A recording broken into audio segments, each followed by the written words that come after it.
자, 이번에는요, 이 사안도 간단하지 않습니다.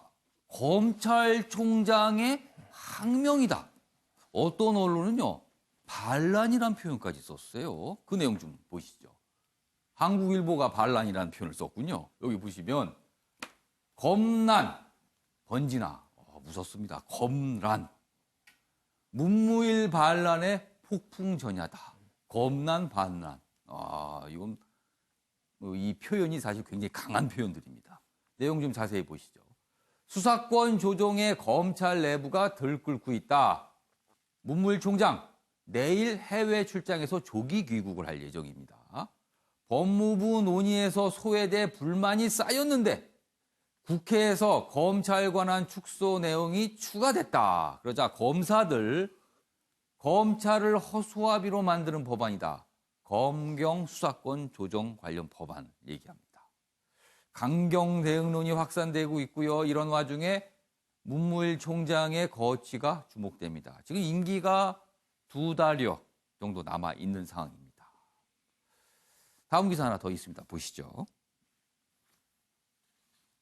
이런 상황에서 지금 검찰이 장구일보 표현대로 반란이라는 표현까지 썼는데 이럴 정도로 강하게 반발을 하고 있어요. 그러자 당사자가 또 한 축의 당사자가 경찰입니다. 경찰은 또 이런 입장을 내놓고 있습니다.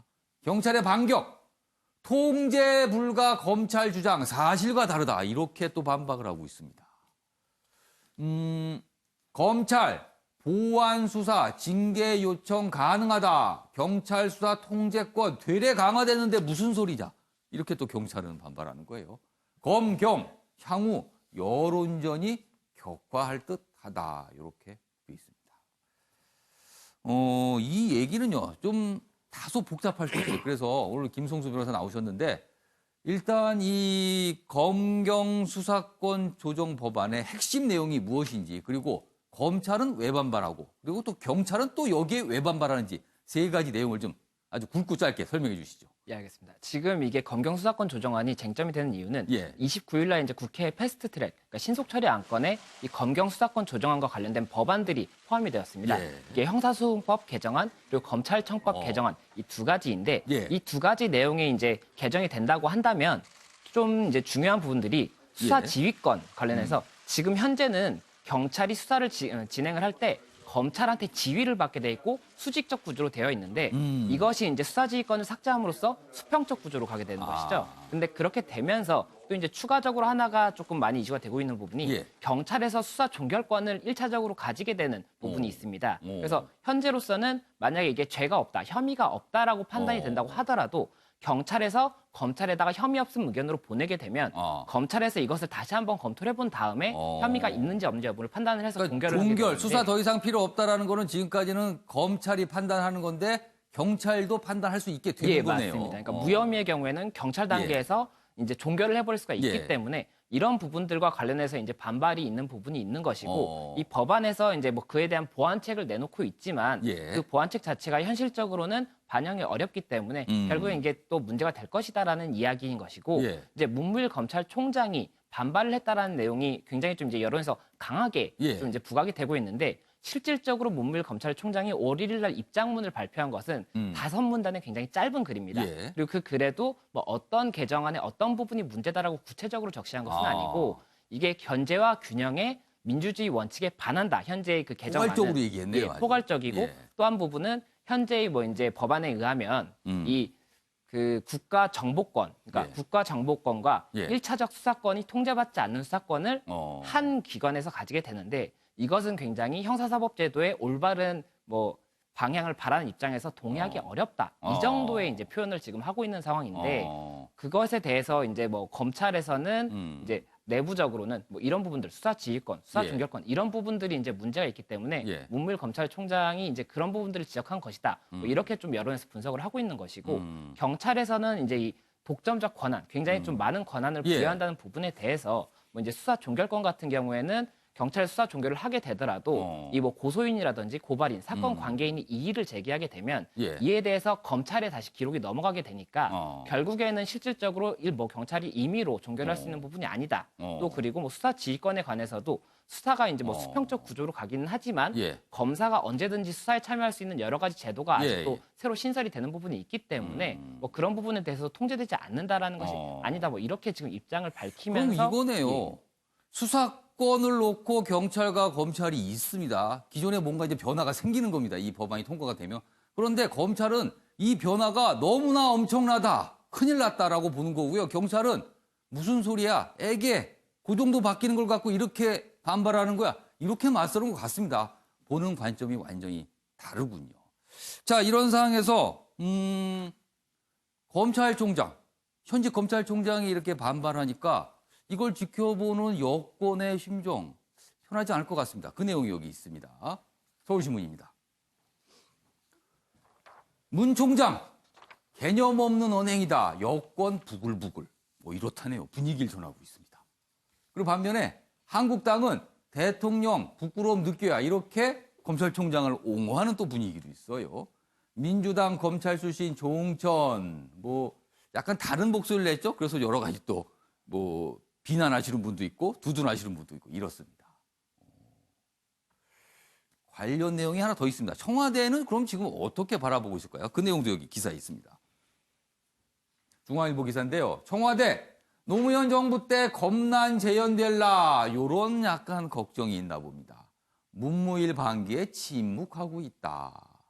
다만 거취 내비친 검찰총장엔 불쾌해하고 있다는 이런 기류가 감지도 되고 있다고 하네요. 그럼 지금 사안과 관련해서 정치권 여러 가지 입장들이 있거든요. 그 내용 영상으로 묶었습니다. 보시죠. 그래서 저는 검찰의 주장도 또 타당한 측면이 있기 때문에 예. 우리가 최종안을 만들 때까지 충분하게 검찰 의견도 수용을 해서 네. 좀 원만한 합의안을 만들어내도록 하겠습니다. 어떻게 보시나요? 언급하고 싶지 않습니다. 말씀해주세요. 네, 다음에 할게요. 문 총장은 바로 문재인 대통령이 임명한 검찰총장입니다. 사실상 항명으로 비출 수 있는 공개 반발입니다. 즉 문재인 정권과 여당의 패스트트랙 강행 처리가 얼마나 내부적으로 논란이 많은 것인지를 입증한다고 생각합니다. 국회의 정당한 입법 절차에 대해서 임명된 정부 관료가 공공연히 반기를 드는 것이야말로 견제와 균형의 민주주의 원리를 망각한 행동입니다. 법무부 장관 지휘를 받는 검찰총장의 이러한 행동은 사실상의 혁명입니다. 예. 자, 강병호 의원님. 검찰총장은 대통령이 임명하는 자리입니다. 문재인 대통령 입장에서는 조금 난처할 수도 있는 상황이에요, 지금이요. 어떻게 보십니까, 지금 상황? 일단은 작년 6월이었죠. 예. 우리 행안부 장관과 예. 법무부 장관이 함께 모여서 검경 수사권 조정안을 발표를 한번 했었습니다. 예. 아마 그 전에는 많은 논의들이 예. 경찰, 검찰 함께 논의를 하고 예. 그런 것들이 모아져서 예. 그렇게 발표가 된 것으로 알고 있습니다. 문무일 총장이 그 해외 출장 중에 이런 입장문을 발표를 그렇죠. 했었는데요. 좀 성급하고 좀 경솔한 행동이 아니었나 이런 생각이 듭니다. 그리고 또 공식 일정이 5월 8일인가까지 있어서 귀국하는 걸로 알고 있는데 중간에 귀국하는 것도 본인이 검찰총장으로서 해외 출장을 나갔던 그런 것들을 제대로 수행하지 못하고 이런 문제에 대해서 더 빠져드는 거 아닌가 싶은데 좀 우려스럽고요. 저는 이 국회에서의 이루어진 이 입법권자들의 그 합의 과정에 대한 이해와 존중이 필요하다라고 생각합니다. 아마 이제 패스트트랙으로 지정이 됐기 때문에 최장 330일 동안 이 법에 대한 국회에서의 논의는 강제되어 있습니다. 합의를 강제하는 게 패스트트랙 아니겠습니까? 저는 그런 의미에서 많은 기회가 있을 텐데요. 검찰의 입장들이 뭐 행정부 내에서 조율이 돼서 왔겠습니다만 최근에 이제 국회 내에서 논의 과정에서 바른미래당 의견이 조금 더 첨가가 됐고 아마 이런 부분들이 아마 반발을 하는 것 같습니다. 근데 이제 검찰 역시 이 선출된 권력이 입법권을 행사하면서 많은 고뇌와 논의 속에 만들어진 이거를 이해하고 존중하려고 해야지 이런 부분들에 관해서 항명으로 비칠 수 있는 경솔한 행동을 하는 것은 예. 옳지 않다라고 생각합니다. 성일조 의원님, 패스트트랙에 올라간 3가지 내용 중에 상대적으로 주목을 못 받았었는데요. 검찰총장의 어떤 저런 반발을 통해서 다시 부각이 좀 됐습니다. 자, 지금 상황은 한국당은 어떻게 좀 바라보고 있는 건가요? 우선 이건 청와대와 예. 여당이 잘못 만들어 놓은 후폭풍이라고 봐야지요. 선거법하고 공수처법은 분명히 별개로 예. 분리돼서 예. 심도 있게 논의되고 예. 정상적 과정을 거쳐서 올라와야 합니다. 예. 근데 친여당 성향의 세계 당하고 예. 또 여당이 이걸 묶어가지고 예. 무리하게 온 거예요. 그러다가 보니까 이런 파열음이 나고 예. 충분한 논의가 예. 없었던 것이지요. 옛날에 우리가 헌법 개정을 할 때 검찰의 사실 권한이 너무 강하기 때문에 예. 어떻게 하면 경찰과 검찰에 대해서 이 권력을 기소 독점주의라든가 이런 것들을 좀 조정할 수 그동안 있을까? 꾸준히 나온 얘기입니다. 검찰의 그렇습니다. 권한이 예. 너무 세다라는 거는요. 그래서 고민도 많이 했었는데 예. 이런 부분에 대한 협의 없이 이렇게 무리하게 지금 집권 여당이 밀어붙여가지고 예. 나오는 거고요. 각 기관에서는 자기 의견 충분히 낼 수 있습니다. 또 상권 분립의 위반이 되거든요. 왜? 공수처법을 가게 되면 예. 대통령의 권한이 너무너무 강해져요. 음. 지금의 대통령 중심제 하에서 대통령 예. 권한이 세기 때문에 예. 헌 권력 구조를 개편하자고 하는 거 아닌가요? 그런데 이걸 더 강화해서 이게 지금 예를 들면 예. 법원이나 검찰이든 고위공직자들을 예. 꼼짝 못하게 할 수 있어요. 지금 현재 법으로 보면 우리가 예. 고위공직자들 조사할 수 있는 옛날 같으면 대검이 있었지 않습니까? 잠깐, 성일종 의원님. 아까 이제 공수 얘기는 아까 제가 듣기엔 충분히 좀 하신 것 같고요. 지금은 검경 수사권 조정에 대해서 약간 검찰 쪽에서 더 적극적으로 반발하는 것 같거든요. 그 수사권 조정 부분에 대해서는 좀 어떻게 보시는지요? 바로 그 부분입니다. 예. 이게 공수처 쪽으로 전부 다 가게 돼 있고 예. 이런 문제가 있다가 보니까 지금 이 문제를 이제 검찰이 또 위기 의식을 느끼고 있는 것이지요. 그래서 이런 부분들은 충분히 협의 없이 이를 만들어 놓은 여당의 책임이다 예. 이렇게 말씀드리고 또 패스트트랙에서 충분히 토론을 할 수 있다 그랬습니다. 예. 패스트트랙 자체가 예. 330일 내에 하게 되어 있는데 예. 이게 토론은 할 수 있지만 토론의 결론이 안 나면 그냥 자동으로 가게 되어 있는 그렇죠. 겁니다. 넘어가게 됩니다, 그래서 자동으로. 시간만 가면 되는 게 아니라 그 전에 충분히 토론이 돼서 올라와야 된다는 것이죠. 그래서 알겠습니다. 이거에 대한 검찰의 의견을 내고 있다 이런 생각을 가지고 있습니다. 자, 이런 과정에서 지금 상황과 관련해서 2명의 여당 국회의원이 약간 상황이 묘하게 되고 있어요. 그 내용이 여기 있습니다. 요 중앙일보 기사에 여기 부분에 다뤄지고 있는데요. 조응청, 금태섭, 여당 안에 대해서 비판하자 여당 지지층 검은 머리 짐승이다. 이렇게 비난해요. 검은 머리 짐승은 사람을 뜻하는 거죠. 검은 머리 짐승은 은혜를 모른다. 뭐 이런 얘기입니다. 비난입니다. 여기 내용 보시죠. 자, 1일 조응천 의원이 이렇게 입장을 냈어요. 취지와 정반대로 결론난 개정안에 반대한다. 일단 반대한다라고 나왔어요. 그래서 수사권 조정안에 반대하면서 이렇게 입장을 밝히면서 민주당 지도부가 조금 곤혹스러운 입장 아니냐 이렇게 적혀 있고요. 그리고 금태섭 의원은요. 공수처법과 관련해서 일찍부터 공수처가 특별 권력 기관이기에 정권의 칼로 악용될 수 있다. 그리고 세계적으로 전례도 없다. 이렇게 부정적 입장을 밝힌 거예요. 그러자 SNS상에 이 두 의원을 향해 비난이 쏟아졌습니다. 말도 못하게. 그래서 아까 뭐 이런 표현이에요. 역시 머리 검은 짐승은 거두면 안 된다더니 딴지 걸지 말고 그냥 자유한국당으로 가라. 이렇게 거친 표현이 등장했다고 합니다. 자, 유명 의원님. 이 부분은요. 글쎄 이거 어떻게 보세요? 예, 아까 제가 말씀드린 진영 논리와 편가르기가 여기에 그대로 투영이 되는 거예요.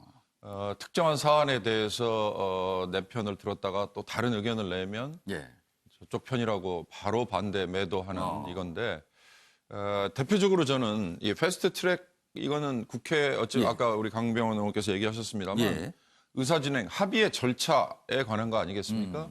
이미 그러면 이제부터 양당 간에 논의를 해야 되는 이 관련 법 개정안에 대해서는 국회의원들은 다양한 자기 의견을 낼 수 있는 거예요. 제발 우리 국회가 조금 더 선진화되려면 당론이라는 이름으로 무조건 모든 국회의원이 다 따라가는 여기서부터 벗어나야 되는 거 아닌가 싶습니다. 인사투표 마찬가지고요. 법안 투표도 개인별로 소신 투표해야 되고 개인별로 의견을 얼마든지 개진할 수 있는 거다. 그런 점에서 저는 조응천이나 금태섭 이 두 분이 물론 검사 출신이니까 장애인 자기들 친정에 대해서 또 옹호하는 비판 중에 또 그런 비판도 있어요. 그런 게 지금. 있는 건 뭐 어찌 보면 당연한 거 아니겠어요? 인지상정이겠죠. 저는 뭐 충분히 이건 있을 수 있는 거다라고 보고요. 한 말씀만 드리자면 경찰이든 검찰이든 지금 권한을 좀 더 떼서 다른 쪽에 주자라는 거에 대한 지금 논란이 벌어지고 있는 건데 무엇 때문에 이걸 하는지를 좀 생각을 해봐야 될 것 같아요. 형사법이든 형사소송법 같은 절차법을 왜 고치려고 하느냐. 자, 99명의 도둑을 잘 잡으라고 그 기관들에게 권한을 더 주겠다는 거냐. 아니면 한 명이라도 억울한 사람을 만들지 말라고 인권 보호를 위해서 하는 거냐라는 점을 잊어버리는 것 같아요. 그렇지 않고 검찰은 가지고 있는 권한을 뺏기는 것 같고 경찰은 가져오는 권한을 합쳐보니 정보권도 가지고 있고 수사권도 가지고 있어서 또 오히려 더 비대한 뭐가 생긴다.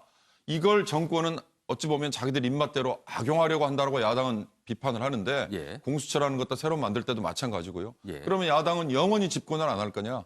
야당은 자기들이 정권을 잡았을 때 운용의 문제 아니겠느냐 싶은 거죠. 그러니까 다시 원론으로 돌아가면 국회에서 논의를 하는 과정에서 보완과 수정을 하는 방법이 저는 분명히 있다. 그런 점에서 문무일 총장의 문제 제기는 시점에 저는 상당히 문제가 있는 거다. 이게 마치 지금 잘 모르는 분들은 정해진 것처럼. 근데가 또 하나는 검찰총장이 반대하는 게 패스트 트랙을 반대하는 것처럼 비춰질 수 있어요. 그게 아니고 검찰청법 개정안과 형사소송법 개정안에 대한 내용에 대해서 검찰 조직과 검찰총장은 반대를 하는 거 아니에요? 더군다나 자리를 걸고 할 수 있는 거 하는 거 아니겠습니까? 그렇다면 시점에 이런 문제가 있었다. 패스트 트랙이라는 게 합의되기 전에 검찰은 여권 내부의 논의 과정 또는 다른 과정에서 국회를 의원들을 상대로 또는 여권을 상대로 얼마든지 사전에 문제 제기를 더 강도 높게 했어야 되는데 그렇지 않고 지금 국회에서 이미 끝난 상황에서 문제 제기를 하니까 패스트 트랙을 반대하는 것처럼 비춰지는 점도 있다. 지적하고 싶습니다. 자, 아무튼 좀 정치권 그리고 뭐 검찰, 경찰까지 지금 다 목소리를 내고 있어서 굉장히 좀 복잡한 상황으로 가고 있습니다.